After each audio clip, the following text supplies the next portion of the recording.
Ex-wife tries to frame me for theft. She fails. Having lost the custody fight, V is now relocating to New Hampshire to live with her former Maine boyfriend, now husband #5. To this day, it amuses me that he has the same first name as the FB lover from CA stated in my first article. When I speak about them, I always refer to them as Paul #1 and Paul #2. Yes, uneasily entertained. The situation.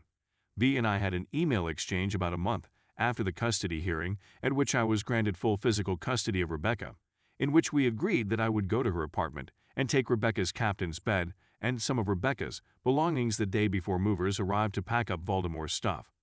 She was going 75 miles away to central New Hampshire, having burnt down almost every bridge in the region. Sam, who drives a truck, thankfully volunteered to come along and assist as well as be a witness. So we arrive at 7:20 p.m. and knock on the door. V unlocks the door after a slight delay, her iPhone clamped to her ear. She mumbles something sullenly about her things being upstairs, and then walks off to her second-floor bedroom, weaving and saying something that made me pause and consider. I wasn't sure what it was, but I remember thinking, I really can't walk in here without a witness. I poke my head out the door. Come on, Sam. You must accompany me inside the room. So we enter. Oh my God, it's a hint. It's not dirty, but it's really cluttered. V has vanished into her chamber, complete with shutting the door, so I have to walk a little to locate Rebecca's room. Not only is she in the midst of packing, but there is trash everywhere.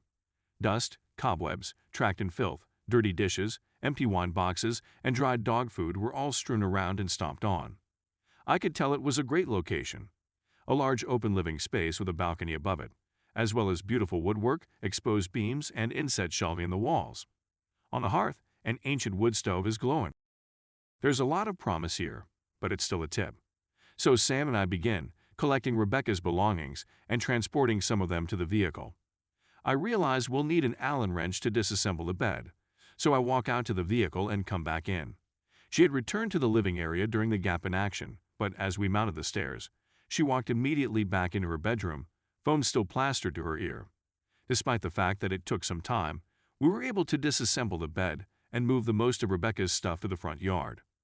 With little more discussion, it's clear that Sam and I have both decided to relocate the objects on the front lawn and to worry about loading the vehicles after we're completely out of the house. Things begin to become peculiar at this point. V emerges from her bedroom door, looks out from the balcony and says, "Why are you carrying things out of my house?" Sam is on the second-to-last load when V appears from her bedroom door, looks out from the balcony and asks. The door of Sam's house opens, and he drops whatever he's carrying. As soon as he became aware of what was going on, he took action. While I'm leaving Rebecca's room, and V didn't seem to realize that I was still there, I say, "You agreed via email that we would take Rebecca's bed tonight," I add. "Does it look like Rebecca's stuff?" she inquires, astonished. It is, of course, the case. You said that her personal possessions were in her room, which is correct. Fine. She leaves the room and returns to her room. I take a stroll outside with whatever I'm carrying. As Sam describes it, I don't think that's appropriate, Guy. We need to get in touch with the authorities. You are entirely accurate in your assessment. There was no doubt that Sam was expecting me to say no, and his face lit up as soon as it became clear that there was no need for him to try to convince me. You are speaking with the Crowsville Police Department on a recorded line. I'm Jack Crowa, and I live at 321 Main Street in Crowsville with my wife and 2 children. The whole time I'm on the phone with the officers, I saw V approaching the door and opening it, her expression becoming furious when she realizes I'm on the phone with the cops. The door has been slammed in my face, and she is pacing around the living room, ranting into her phone by the time I have finished my explanation. As I'm leaving my ex-apartment, my wife is taking some of my daughter's belongings, as we had agreed via email, and as I'm removing the last bit of stuff from the house, she suddenly asks, "Why are you taking stuff out of my house?" So in order to protect all parties, I'm requesting that a police officer come by to verify with MS Crowa that she agreed to this and that she is fine with what we have removed from Mr. Crowa. An officer will be there soon, the officer says.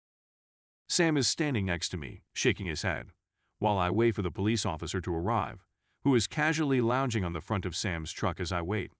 I'm going to call Marie and let her know what's going on right now. About this point, V walks through the front door, mumbling something about not having gotten all of Rebecca's goods, and proceeds to leave another wash basket stuffed with of clothes and other items on the front step before retreating back inside the house. When I start whistling, I say, "Pop goes the weasel." Despite our efforts, the bulk of the objects we relocated remain in the front yard. We'll leave it at that for the time being. The cop comes after approximately 5 minutes.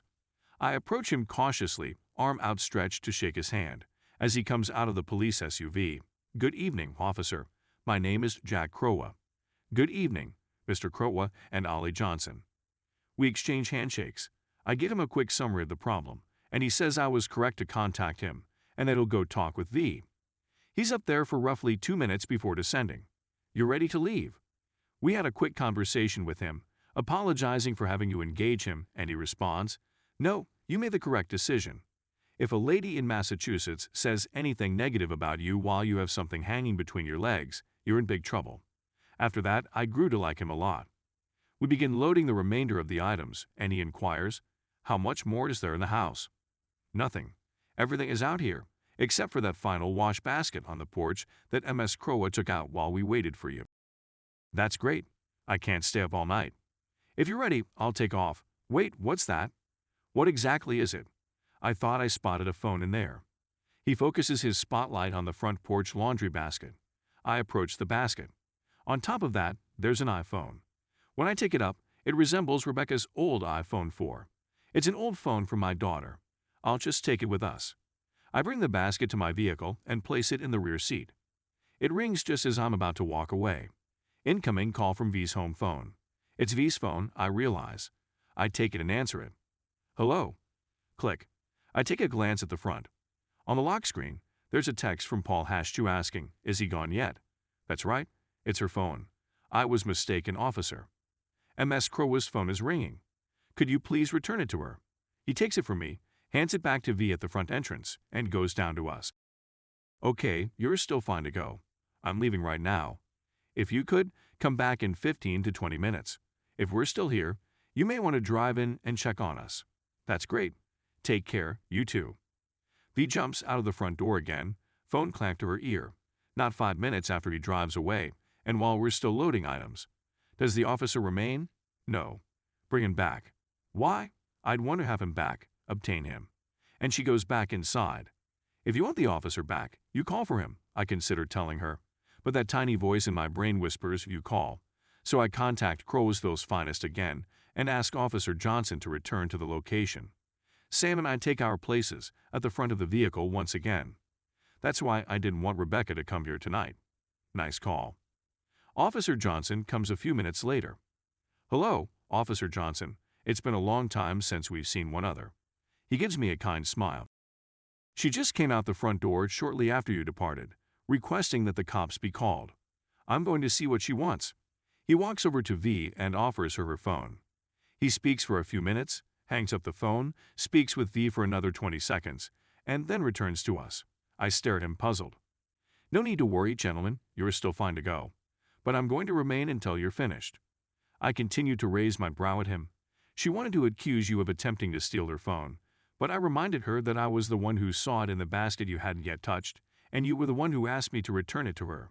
Her partner asked whether you could be forced to wait until Sunday, but I told him, no, they've got 3 more items to load before they go.